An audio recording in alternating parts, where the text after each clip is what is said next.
She was walking home, then gone. Abducted, violated, left to die in the dark. 911, what is your emergency? Oh my God. Bro, I just watched her get kidnapped from in front of my house. What the Oh my God.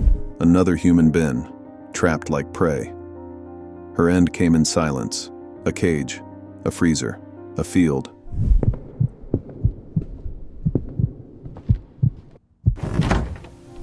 A tourist in Kenya, mutilated, murdered, left behind like nothing. It was bad. It was horrific. These aren't just crimes, they shattered lives.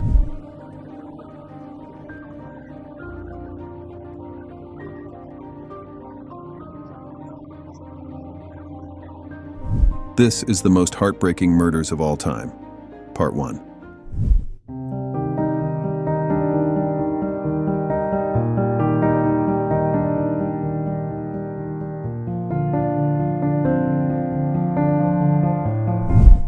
What if the person you trust most becomes your worst nightmare? In the quiet town of Auburn, California, 17-year-old Justine Vanderhoof was a radiant high school senior with dreams of a future in fashion. Her life seemed full of promise until she fell for 18-year-old Daniel Bessemer. Their romance started like any other, but soon, Daniel's affection twisted into possessiveness and control. When Justine bravely ended the relationship, she could never have imagined the darkness that would follow.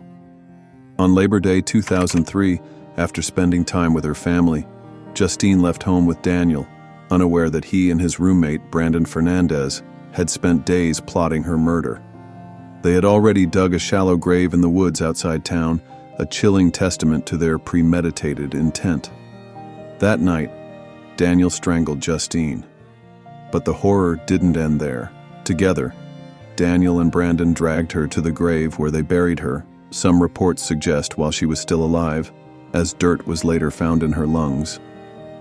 In a further act of cruelty, they poured chemicals over her body, hoping to destroy evidence. Annie's attorney gave us a letter after the sentencing saying he was sorry. If Brandon wasn't there that night, Justine would still be alive. Justine's disappearance shattered the community. Hundreds of volunteers joined the desperate search, while Daniel, feigning innocence, even helped look for her. Weeks later, a horse trainer's memory of disturbed earth led investigators to the grim scene. The truth was devastating. The betrayal was absolute. Daniel Bessemer was sentenced to 25 years to life. Brandon Fernandez received 15 years to life. Justine's family continues to fight for justice, their love for her undimmed by tragedy. Justine's story is a haunting reminder. Sometimes the greatest danger comes from those closest to us. Her light was stolen, but her memory endures, fueling the fight against teen dating violence.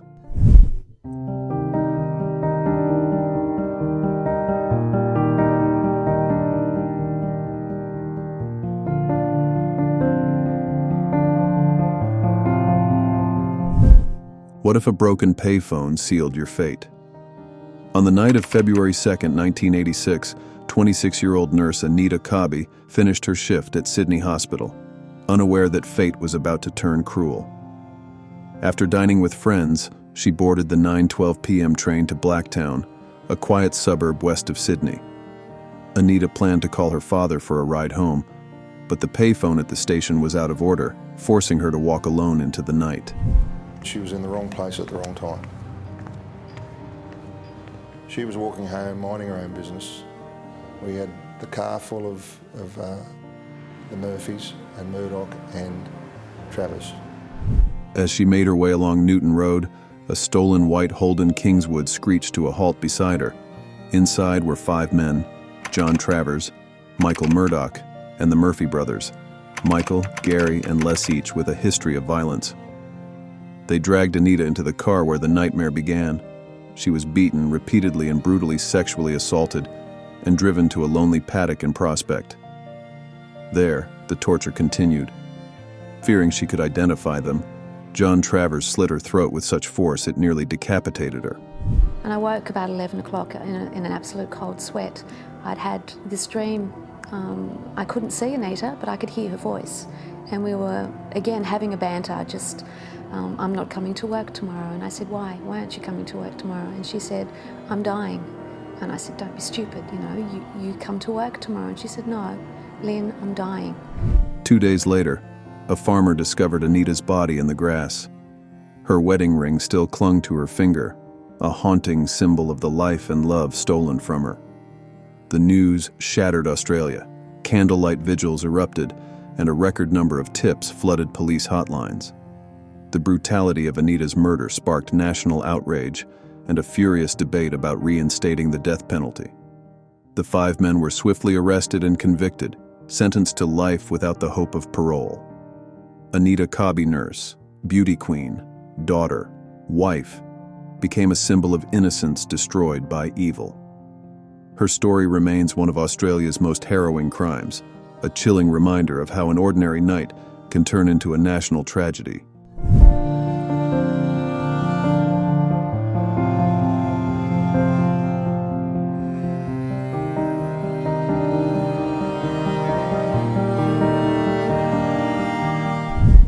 What if escaping your past only meant it would hunt you down with even greater vengeance? In 1997, Sheila Bellish, a devoted mother of 6, her hands full with 2-year-old quadruplets and a teenage daughter, believed she had finally found safety.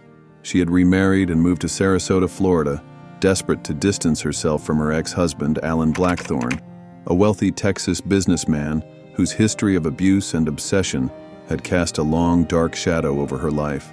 Alan, did you want Sheila murdered? Never, in no way. I didn't want her murdered. I didn't want her hurt. I didn't want anything in that nature to ever happen to her, period. But on November 7th, that fragile sense of peace was shattered forever. While the quadruplets played innocently in another room, a stranger, Jose Luis Del Toro, entered Sheila's home. Hired through a chilling chain of intermediaries orchestrated by Blackthorne, Del Toro shot Sheila in the face and then brutally slit her throat. He left her lifeless body on the laundry room floor, the toddlers wandering through the blood, crying for their mother. The horror deepened when Sheila's 13-year-old daughter, Stevie, came home from school. She found her siblings covered in blood, and her mother's body, a nightmare no child should ever endure. The investigation quickly unraveled the murder-for-hire plot. Blackthorne, determined to control Sheila even in separation, had manipulated a network of men to do his bidding. Daniel Rocha and Samuel Gonzalez served as intermediaries, ultimately leading Del Toro to carry out the gruesome act.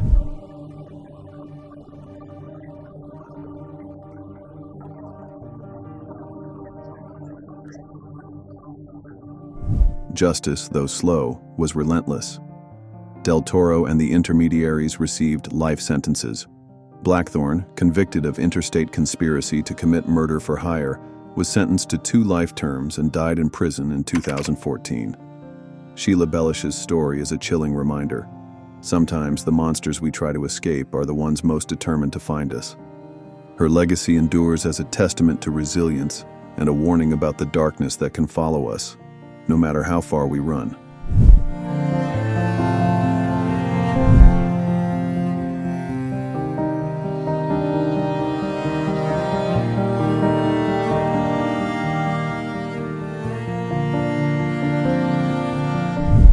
What if a single horrifying photo was the key to unraveling a nightmare hidden in plain sight? In the summer of 2021, 33-year-old Cassidy Rainwater vanished from rural Missouri. She was last seen in July, but it wasn't until August 25th that her family, desperate and afraid, reported her missing. Cassidy, struggling with homelessness, had been staying with James Phelps, a man she believed was offering her a lifeline. Instead, he became her executioner. For weeks, the case went cold. Then, in September, the FBI received an anonymous cyber tip, a series of chilling photographs. In them, Cassidy appeared partially nude, confined in a cage. Even more disturbing, other images showed her body bound to a gantry crane, commonly used for processing wild game. Her evisceration and dismemberment captured in gruesome detail. At that time, I'm pretty sure she was homeless. And she and I were talking, it was just like, come to Kansas City. We'll get things figured out. It's just crazy. I don't know. It's just, my mind didn't go to she's fine. My mind went to something happened. Investigators traced the digital trail to Phelps's isolated property on Moon Valley Road. There they found the cage, the crane, and a freezer containing packages of human flesh, meticulously labeled 7/24, the date Cassidy was believed to have been murdered. Skeletal remains, later confirmed by DNA as Cassidy's, were discovered on an adjacent property that once belonged to her own family. Phelps and his longtime associate, Timothy Norton, were arrested. Norton confessed. Phelps had asked him to help kill Cassidy. While she slept, Norton held her legs as Phelps strangled her and placed a bag over her head. The pair then bound her to the crane, disemboweled, and dismembered her body. Think about the memories and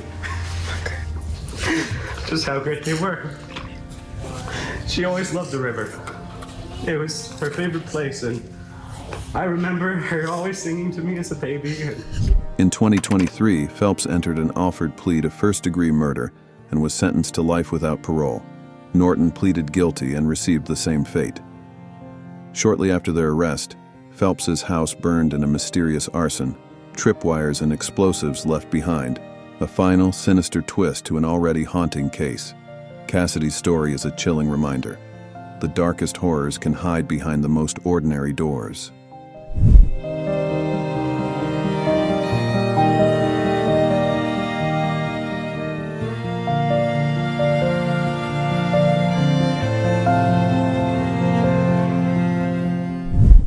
What if the wild beauty of Africa concealed a deadly secret? In September 1988, Julie Ward, a vibrant 28-year-old British wildlife photographer and writer, set out to capture the breathtaking spectacle of Kenya's Masai Mara, the annual wildebeest migration. Julie's adventurous spirit was matched only by her talent, and she was determined to document Africa's untamed majesty. But fate would deal her a cruel hand. After her vehicle broke down in the reserve, her traveling companion, Dr. Glenn Burns, returned to Nairobi for repairs, leaving Julie to camp alone for a single night.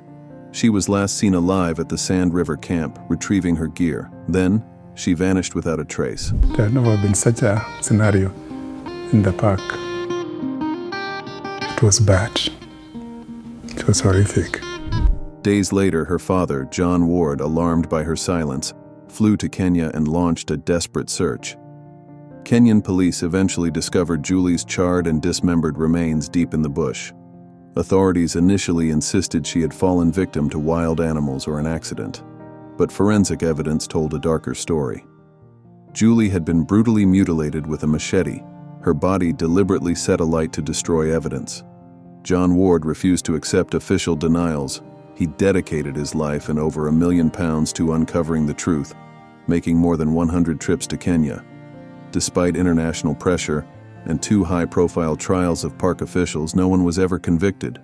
Rumors swirled of a cover-up to shield powerful figures, possibly reaching the highest levels of Kenyan society. John Ward's relentless quest for justice became a symbol of a father's unbreakable love and the enduring fight for truth. He passed away in 2023, still haunted by unanswered questions. Julie Ward's murder remains one of the most heartbreaking and mysterious crimes in Africa's history, a chilling reminder of how paradise can turn perilous in an instant. Each of these stories is more than a headline. They were daughters, sisters, friends, stolen by cruelty no words can justify. Which case shook you the most? Comment below and help honor their memory by sharing their story. Don't forget to like and subscribe, because part 2 is coming and the world needs to hear what happened. Thank you for watching.